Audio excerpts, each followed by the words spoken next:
Ave Maria, cheia de graça, o Senhor é convosco, bendita sois vós entre as mulheres, e bendito é o fruto do vosso ventre, Jesus. Santa Maria, Mãe de Deus, rogai por nós, pecadores, agora e na hora da nossa morte. Amém. Gente, lembrando, vocês podem falar a hora que vocês quiserem, tá? Eu vou conversando aqui, mas vão, por favor, interajam aí, se tiver pergunta, observação, se eu falar alguma besteira, né, por favor, pode interromper aí o tanto que quiser.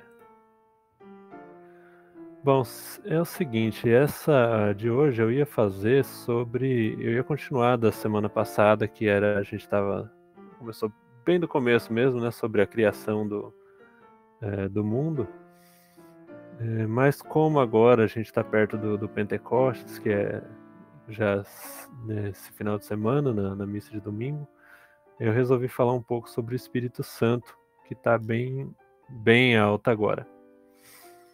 Para a gente entender um pouco e se preparar, né, para essa festa, né, bem especial da nossa igreja e muito importante para a gente.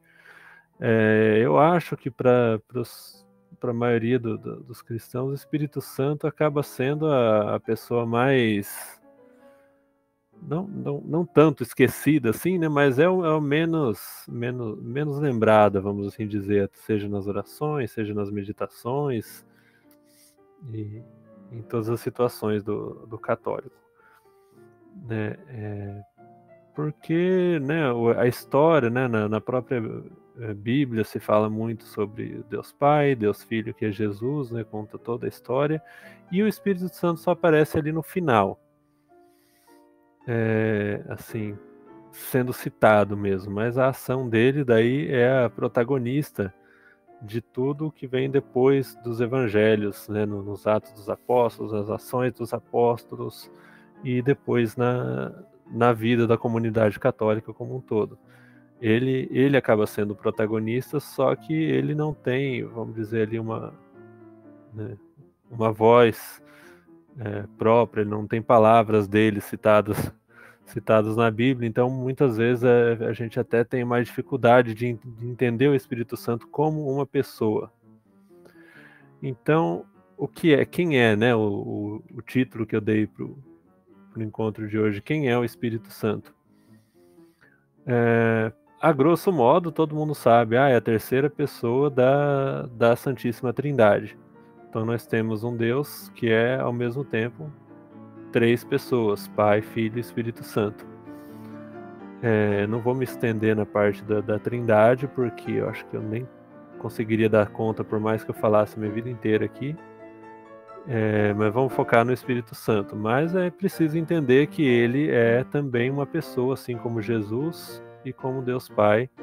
São pessoas separadas, são pessoas particulares, né, próprias, com vontade própria, né? Não é só como alguns de outras crenças podem dizer, Espírito Santo é só vamos dizer assim, uma força que Deus manda pra gente, uma energia. Não, ele é uma outra pessoa. Jesus subiu aos céus depois da ressurreição, está lá junto do Pai, mas Deus não quis deixar a gente sozinho. Então, mesmo depois de ter mandado Jesus, uma das pessoas que teve todos os ensinamentos dele e tudo que ele passou por nós, mesmo assim ele ainda não quis deixar a humanidade por conta. Jesus subiu e aí voltou, ele mandou o Espírito Santo para ficar aqui. Ele é o que está mais próximo de nós hoje, a gente pode dizer assim. Mesmo que a gente, né, possa encontrar Jesus todos os dias na Santa Missa, na Eucaristia, assim, de corpo presente, ainda é a força do Espírito Santo que vai nos dar os dons necessários para a gente viver e seguir na vida cristã. Na Bíblia, então, o que aparece lá sobre o Espírito Santo, nós temos a narração de São Lucas, que fala: quando estavam reunidos no mesmo lugar, veio do céu um barulho como o sopro de um forte vendaval e encheu toda a casa onde se encontravam. Apareceram uma espécie de línguas de fogo, que que pousaram sobre cada um deles. Todos ficaram repletos do Espírito Santo e começaram a falar noutras línguas. Então, é uma manifestação, né, física, visível do Espírito Santo nesse caso. E é a revelação dele. Jesus já diz, né, um pouco antes dessa parte aí, que ele iria subir aos céus e mandar o Espírito. E uma coisa que a gente pode ver depois disso, tá? Teve as línguas de fogo, na hora ali eles falaram em outras línguas, tal, teve aquela coisa toda. Teve o seu momento showzinho ali, muito bom. Mas depois disso tem umas atitudes que a gente pode observar que ficaram bem diferentes nos apóstolos. Os apóstolos, apesar de terem sido instruídos por Jesus durante 3 anos, fugiram apavorados diante dos inimigos de Cristo. Então, quando a coisa ficou feia, começaram, né, prenderam Jesus e tudo mais, eles partiram, se acovardaram. Tinha muitos trechos na Bíblia que a gente lê nos evangelhos que, apesar de eles terem vivido, viram a multiplicação dos pães, viram Jesus andar sobre as águas, viram todo aquele monte de milagres, até mais impressionantes do que esse. Mesmo assim, eles não entendiam, ainda ficavam com medo, ainda tinham dúvida, faziam as perguntas, muitas vezes sem noção, que o próprio Jesus dava umas broncas de vez em quando, que chamava de cabeça dura. Então, o que aconteceu depois? Então a gente tem essa separação. Antes da ressurreição de Cristo, eles acovardados, fugiam, ficavam apavorados, se escondiam. E depois do Pentecostes, a coisa mudou de figura. Os apóstolos deixaram-se açoitar e prender e acabaram dando a vida em testemunho da fé. Eles chegaram a morrer por Jesus Cristo. O que aconteceu de diferente, né? A gente vê, né, o próprio São Pedro, que estava ali vivendo com aquela própria vontade, falando: não, Jesus, eu vou te seguir, não pro resto da minha vida, aconteça o que acontecer. Na primeira noite ali já negou Cristo 3 vezes, já fugiu, depois já ficaram tristes no cenáculo. Porque isso é uma das provas que sem nós por nós mesmos não podemos nada. Então, com o poder de Cristo, de Deus, né, que vem até nós através do Espírito Santo, que nós podemos fazer qualquer coisa que seja na nossa vida. E principalmente na vida de fé e esses atos de coragem que eles tiveram, né? Quase, agora não me recordo certo, mas quase todos os apóstolos foram martirizados e morreram dando a vida por Cristo.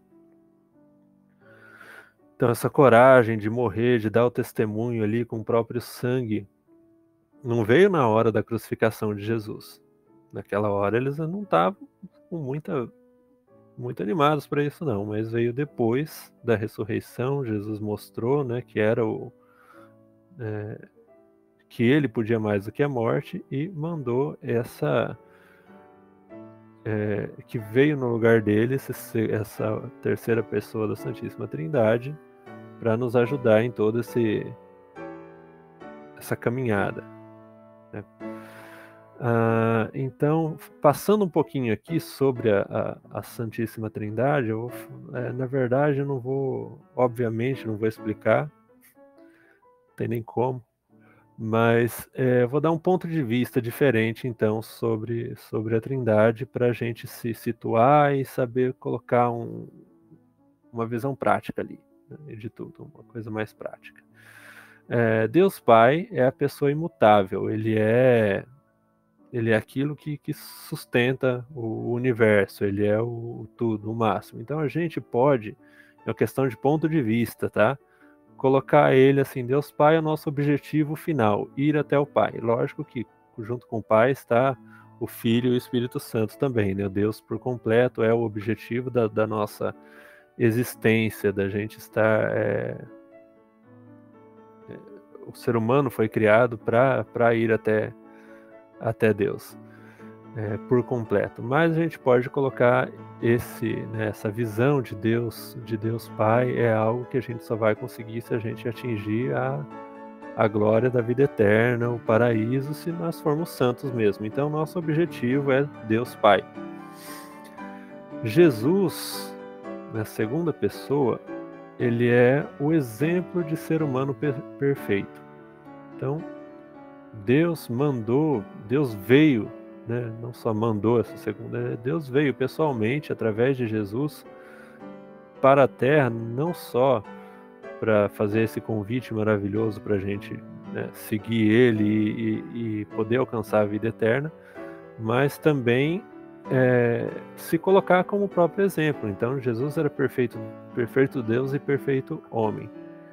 Então, é um exemplo de ser humano perfeito que Deus enviou para a gente seguir e imitar. Quando Jesus falava lá, sede perfeito como meu Pai é perfeito.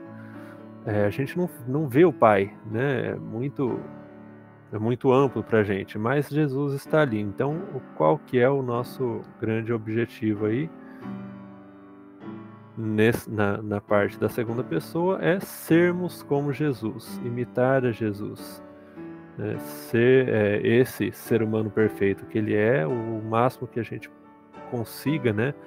Não vamos conseguir por completo, óbvio, mas imitar a Jesus é o caminho para a gente, né, ser pessoas melhores, cristãos melhores e alcançar a santidade, alcançar a Deus Pai.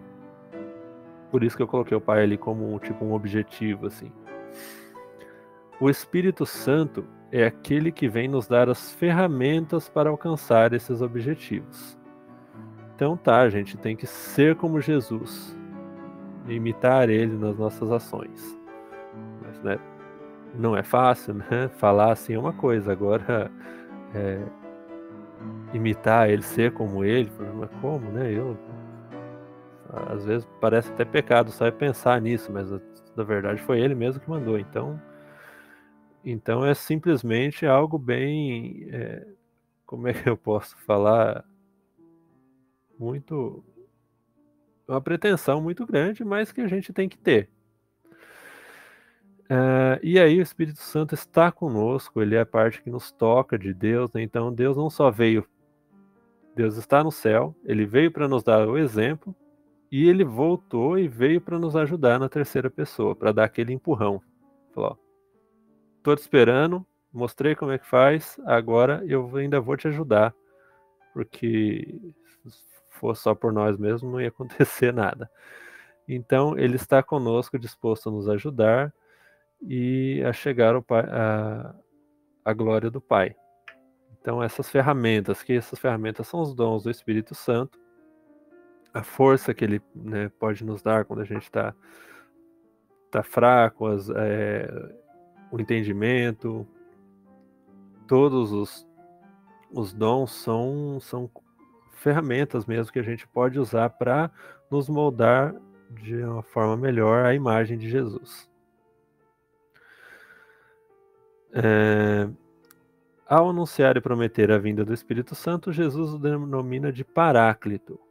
Então falar qual que é o nome do Espírito Santo, é só Espírito Santo. Então Jesus chama de Paráclito, que é lá no original grego, significa aquele que é chamado para perto, ou advocatus. Paráclito também pode ser traduzido como consolador, segundo Jesus, que era o primeiro consolador, o próprio Senhor chama o Espírito Santo. Então Jesus chama de Espírito Santo e chama de Paráclito, que é aquele que vai estar ali perto da gente, né, ajudando, consolando os nossos erros, as nossas falhas. Ele vai nos dar essa energia que vem de Deus mesmo para que a gente possa ser melhor. Quando eu falo de sermos como Jesus, tem uma analogia que a gente pode fazer, que o ser humano ideal tem que ser um espelho. Jesus falava, quem me vê, vê o Pai. Né? Então, como isso aí serve pra gente? Mas é porque ele era Jesus, né? Claro. Mas eu vou querer ser isso? Sim, é para querer.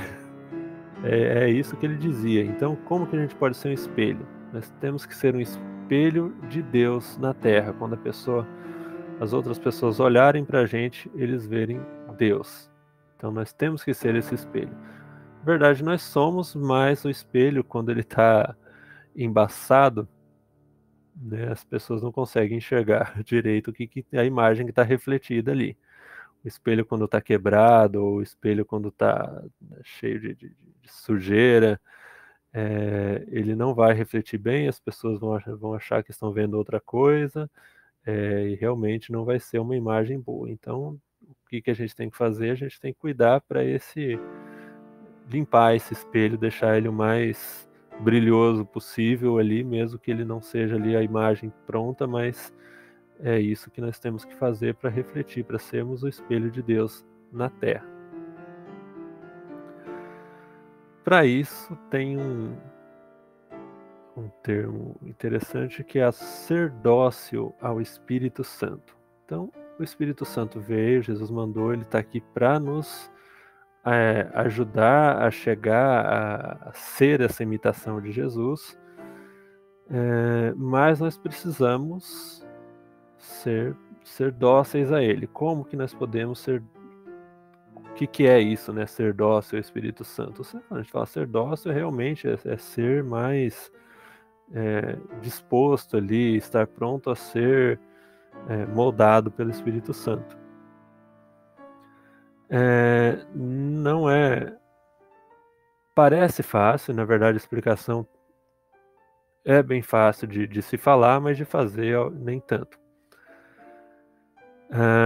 São José Maria falava: cultiva o trato com o Espírito Santo, o grande desconhecido, que é quem te há de santificar. Não te esqueças de que és templo de Deus. O Paráclito está no centro da tua alma. Escuta-o e segue docilmente as suas inspirações. E o Espírito Santo nos dá luz e consciência para a nossa vocação. E também força para seguir em frente. Então, ele vem, ele nos ajuda a entender o que a gente tem que fazer, e ele também concede a força para que a gente realmente faça. Então, o que a gente precisa é ser dóceis, né? Estar disposto ali a cumprir a vontade do Espírito Santo, e aí ele vai nos tornar mais próximos, vai nos transformar, fazer com que a gente seja mais como Jesus. Esse é o objetivo dele. E a gente precisa, né, como diz ali, escuta-o e segue docilmente as suas inspirações. A gente precisa escutar. E agora, como fazer isso? Como escutar o Espírito Santo e ser dócil às suas inspirações? Uma coisinha bem simples que a gente pode fazer, simples de se dizer, né? A gente tem que se fazer uma pergunta em toda situação que a gente tiver, em cada momento do dia, numa decisão difícil, ou numa fácil, ou alguma coisa que a gente estivesse segurando ali, a pergunta é simples: o que Jesus faria no meu lugar? Se Jesus estivesse nessa situação, se Jesus tivesse que lidar com essa criança, com esse, no caso de vocês ali, com o marido chato, com a pessoa, ou com... Você pode se fazer até nas situações mais simples, como escolher o que vai ter de almoço, o que eu vou temperar isso. Pode parecer besta, mas quanto mais a gente fizer essa pergunta, melhor para a gente. O que Jesus faria no meu lugar? Fazemos essa pergunta. Agora, nós também temos que responder: o que Jesus faria no meu lugar? E aí eu tenho que pensar nessa resposta. Essa que é a parte difícil. Talvez a gente até imagine, quando a gente se prontifica a se perguntar isso, a resposta pode vir rápido. O problema é que muitas vezes não é a resposta que a gente quer. E às vezes a gente realmente nem se pergunta isso, né? Dá aquela esqueci, né? Não vou acabar não perguntando, resolvi passar, estava com pressa. Porque a gente realmente não quer ouvir a resposta, porque a gente sabe que se Jesus estivesse no meu lugar, ele ia fazer de uma forma completamente diferente, que provavelmente não me agrada, e é aí que está a diferença. Então, a docilidade ao Espírito Santo é justamente a maneira como a gente responde a essa pergunta, na prática.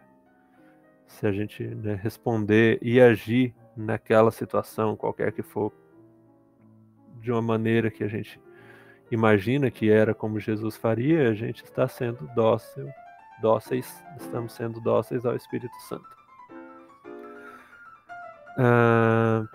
Mesmo quando nos perguntamos, deixa eu ver, muitas vezes nós não conseguimos cumprir o que seria essa resposta. Isso porque nós, né, nós somos falhos, né? Nós estamos ali nos colocando numa situação que a gente pode imaginar o que Jesus faria, mas nós também, né, somos pecadores, somos falhos, nós não temos conhecimento e muitas vezes não temos intimidade mesmo com Jesus para fazer realmente o que ele faria naquela situação. Mas, voltando, o Espírito Santo está aí para ajudar a gente com tudo isso. Esse é o objetivo final. Então, o primeiro passo que a gente tem que fazer é essa perguntinha em cada situação do nosso dia, grande ou pequena. E aí, como que a gente vai fazer ou agir diante da resposta é o que, vamos dizer ali, é o nosso objetivo ali de vida. Primeiro, como é que eu vou saber o que Jesus faria? Para saber, vamos dizer ali, não só a questão de saber, né, mas para ter uma atitude boa diante de Jesus, a gente tem que conhecer ele melhor. A gente fala, mas eu amo a Deus, eu amo Jesus. Mas quem ama quer conhecer aquela pessoa. Né? Você pode colocar aí na situação de namorado, namorada. Tô apaixonado. O que você vai fazer? Quer saber tudo sobre a vida daquela pessoa, quer ouvir ele falar, quer ir atrás, conhecer a família e tudo mais. Você quer vivenciar, estar ali perto da pessoa todo momento do dia. Então, primeiro a gente tem que amar Jesus, mas de verdade, né? Então, querer saber dele, querer ter mais intimidade com ele.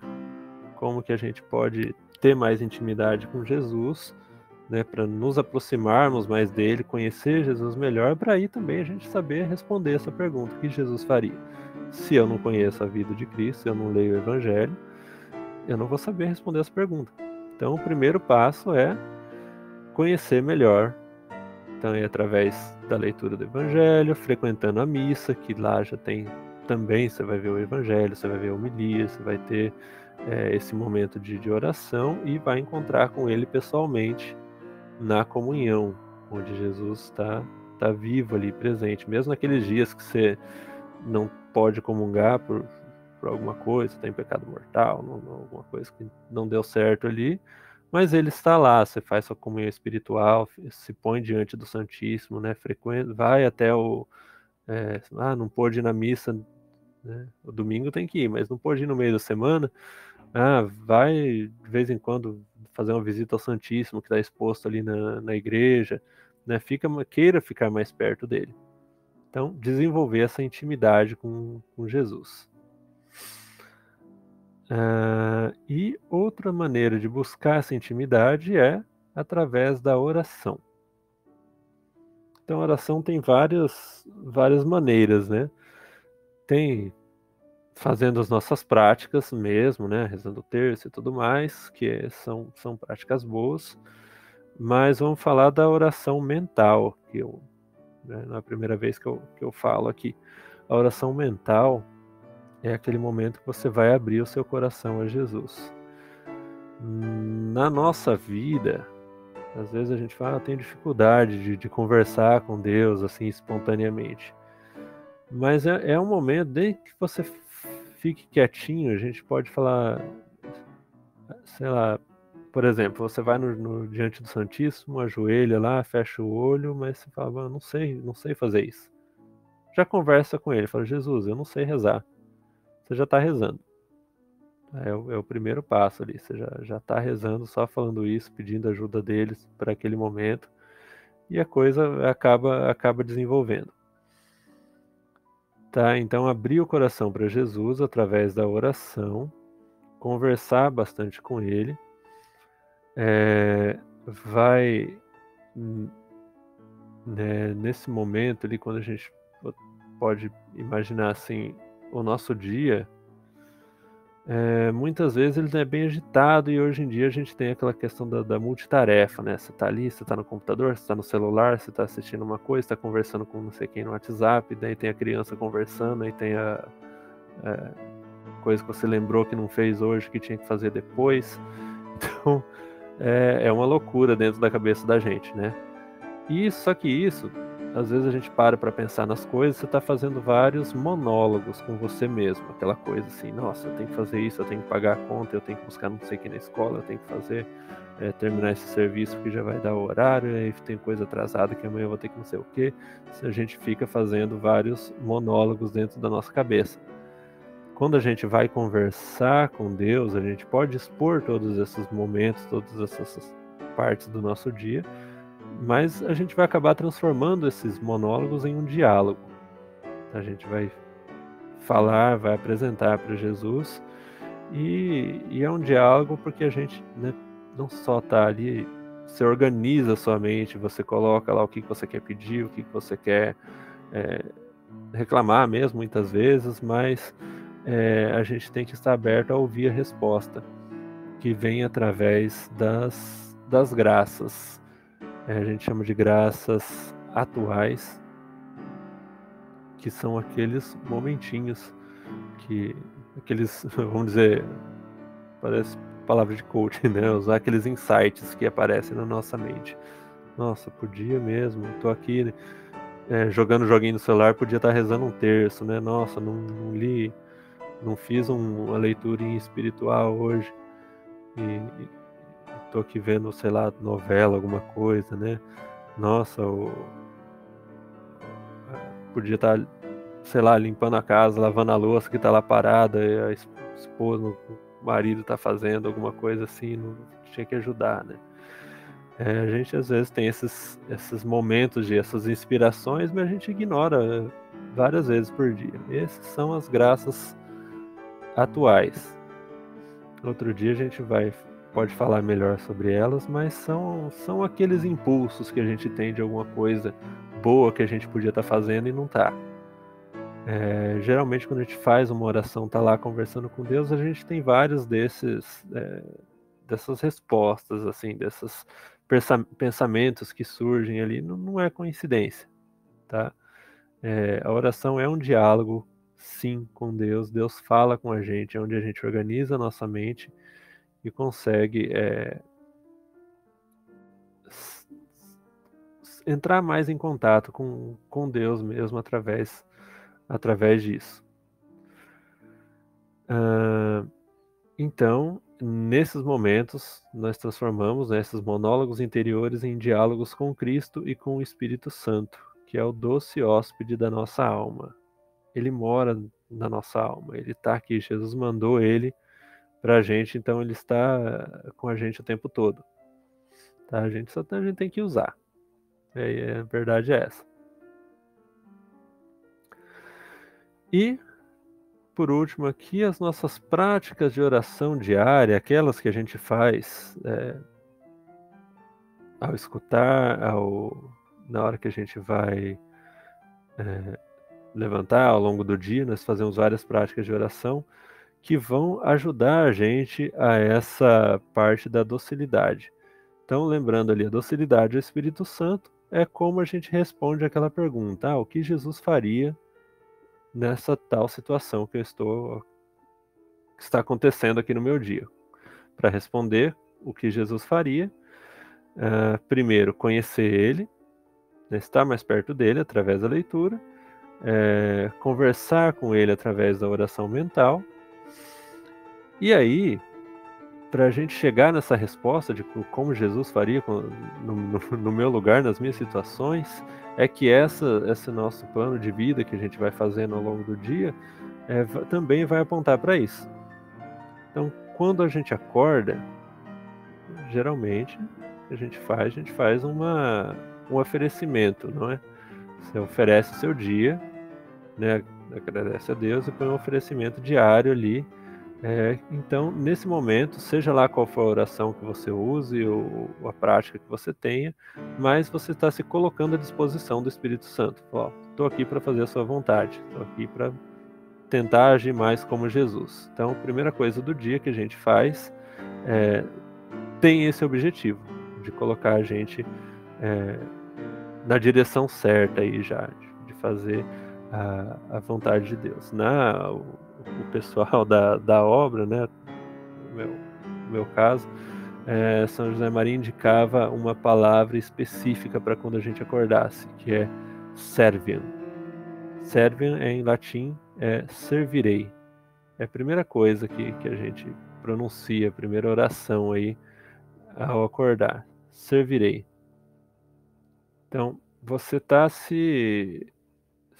realmente se pondo à disposição. Servir ao próximo, servir ao irmão, servir as pessoas à sua volta e servir a Deus. É isso. Então, a primeira palavra é servirei. É uma que a gente usa. Não precisa seguir o manual, né? Você pode fazer sua oração de cabeça, você tem aquela que aprendeu da mãe, ou você já está em alguma prática ali, né? Que a gente já faz, mas o objetivo delas, na verdade, é sempre o mesmo. Só para contar, tá? Não é só isso não é só essa prática que ele falou, né? Mas é a primeira palavra das orações diárias que a gente faz, começa com um belo servirei, que é, na verdade, para lembrar a gente mesmo desse propósito de servir ao próximo. Então tá, esse oferecimento diário, as outras orações, se eu rezo o terço, se eu rezo o ângelus ao meio-dia, né, se eu rezo, a gente reza lá o terço da misericórdia, às 3 horas da tarde, tem várias práticas que são feitas para deixar a gente mais perto de Deus. Então, são momentos para a gente se colocar na presença de Deus ao longo do dia. E tudo isso, né, quando eu tento ficar mais perto de Jesus, eu estou também dando passos para agir mais como Ele. E ao final do dia... a missa também, né? Eu já tinha mencionado aqui, a missa é também uma forma de estar mais perto de Jesus. Você comunga, você tem Ele dentro de você, que é a maneira melhor ali de buscar fazer as coisas como Jesus faria do que isso. E ao final do dia, a gente costuma fazer um exame de consciência, é algo que todo cristão, se não faz, deveria fazer, todo católico, né? Que é esse exame rapidinho ali, nos 2 minutos, de rever o seu dia, o que você fez bem, o que você fez mal, o que você poderia ter feito melhor. E para que isso serve? Também para dosar essa nossa resposta, para a gente poder responder essa pergunta de uma maneira melhor. Né? Então eu vejo aí nesse momento quais foram os momentos que eu nem fiz a pergunta, o que Jesus faria no meu lugar, quais foram os momentos que eu não agi como Jesus agiria, quais foram os que eu agi de repente. Né? Então é aquele momentinho para você reavaliar o que você pode melhorar, né? Como foi esse dia, como foram essas vezes que você tentou responder isso, deu certo, não deu, dá para melhorar? Então algo que vem com esse exame de consciência é geralmente um propósito, tá?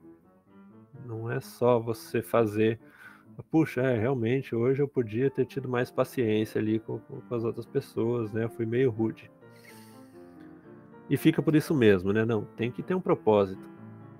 Então você faz um propósito para o próximo dia específico para aquilo, né? Então eu vou melhorar nessa parte. E é assim que a gente vai melhorando aí as nossas respostas sobre o que Jesus faria, para a gente tentar ficar mais perto dele.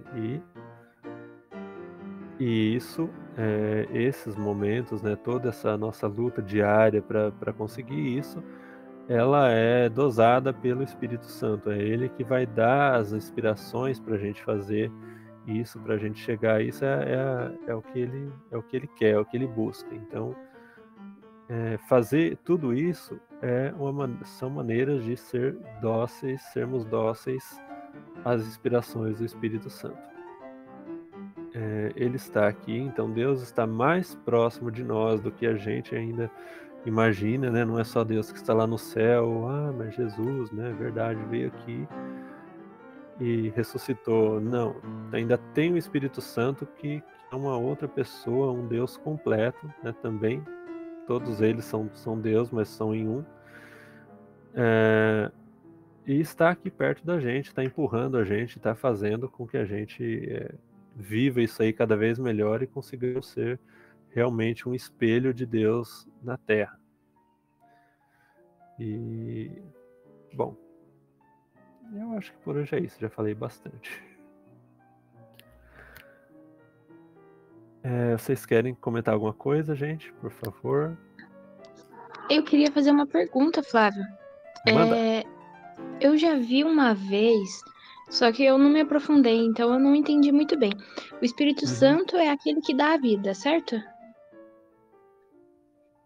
É o que dá a vida? Eu não sei se isso Pode, tá certo. pode-se dizer que sim, né? Na verdade, Deus dá vida, né? Aham, Mas o sim, Espírito. sim. Então o É Espírito ele que Santo, ele. vivifica as coisas. Acho que foi mais ou menos nesse sentido, nessas palavras que eu vi. Ele vem É, nos visitar no momento assim da concepção de uma nova pessoa, é isso ou não? Nada a ver. também, o Espírito Santo, ele dá, a gente pode dizer, ele é o que age na hora dos sacramentos, por exemplo. Então, ali Aham, do batismo, da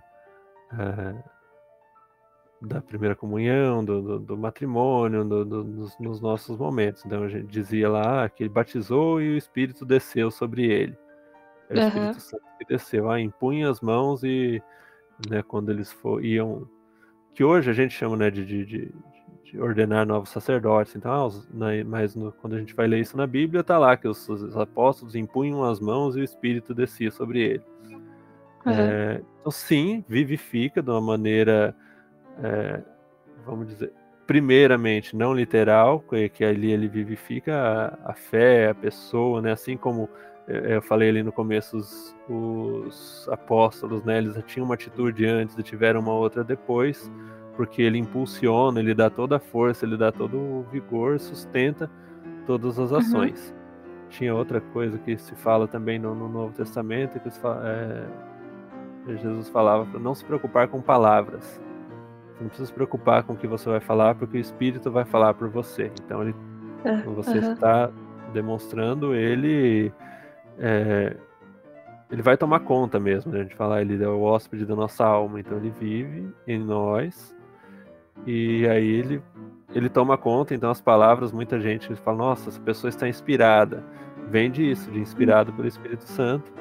E muitas vezes é o Espírito que fala através da pessoa. Foi Deus que falou através dessa pessoa comigo. Tá?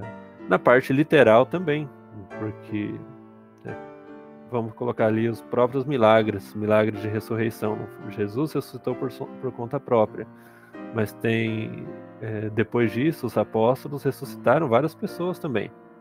Eles podiam uhum. fazer isso. Tá? Então, também é obra do Espírito Santo. Então, toda a vida, ela tá presente em Deus, né? Então, como é Ele que age aqui na Terra, é através dele que a gente faz isso. Não Ah, sei se eu entendi. respondi É, bem, eu se tem. queria. Ah, entendi. Eu queria fazer outra pergunta. Então, Uhum. assim, o pecado original, meio. Ele meio não, ele cortou a nossa ligação com Deus, certo? Uhum. A ligação que a gente tinha. E Jesus vem para reestabelecer essa ligação. Mas Jesus e o Espírito Santo não deixaram de agir em nós nesse tempo, né? Até a vinda de Jesus. Eles sempre estiveram aqui, só que a gente não sabia. Basicamente é isso? Você fala antes, no Velho Testamento, por exemplo, Isso, aham. eles não estavam tão presentes. A Aham. verdade é essa. Eles existiam, intervinham em algumas situações, né? Como tem eu acho que lá no começo, qual que é o primeiro? É Abraão, Isaac e Jacó. Abraão, né? Que foi visitado, aparecem 3 pessoas para falar com ele. Ele faz uma tenda lá, recebe eles, mata um carneiro. E Aham. aí aí diz que Deus fala com ele. São as 3 pessoas divinas. Tem uns ícones bizantinos muito bonitos ali que revelam os 3 e aí eles desenham os 3 iguais. É bem, bem interessante. Mas essa participação como tem hoje, depois de Jesus, não tinha tanto assim. Uhum. Que por Entendi. mais que muita gente fala, mas né, antigamente Deus abriu o mar no meio, tinha muitos milagres, e hoje isso já não acontece. Mentira, acontece muito mais hoje do que naquela época, Uhum. porque ele acontece de forma ali individual na vida de cada pessoa, sem contar a abertura ao paraíso que não estava aberto. Né? Aham. Eu morri antes, vou dizer assim, não ia para o céu. Ô, Flávio, Aham.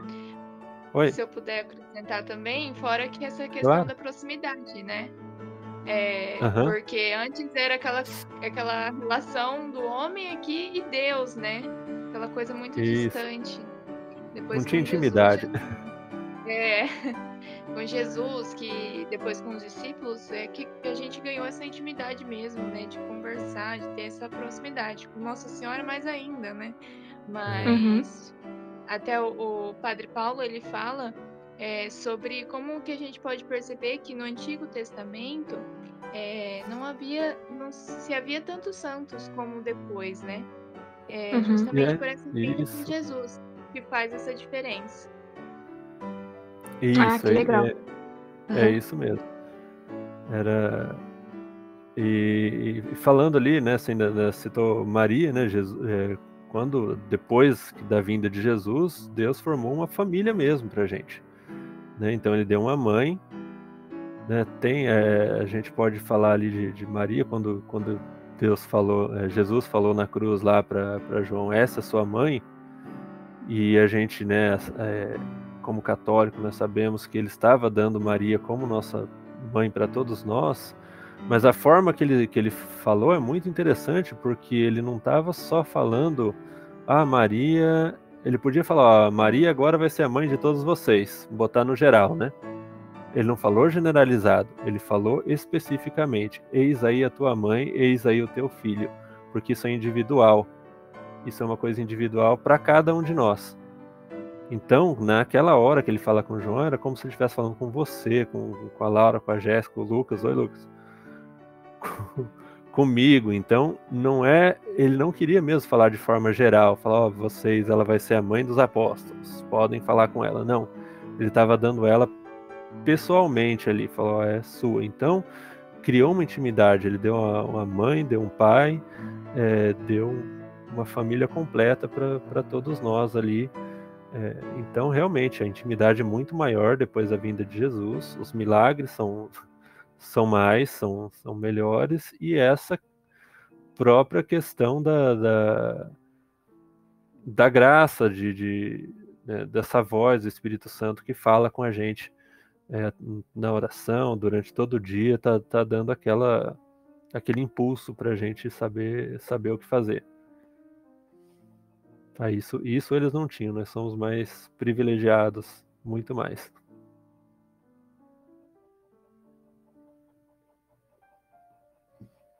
Era isso. Laura, tem mais? Era isso sim. Muito obrigada. Não tá, não sei se eu respondi direito. Obrigado, Jéssica. Tem que falar mais alguma Obrigada coisa? pela contribuição também, Jéssica. Ai, por nada.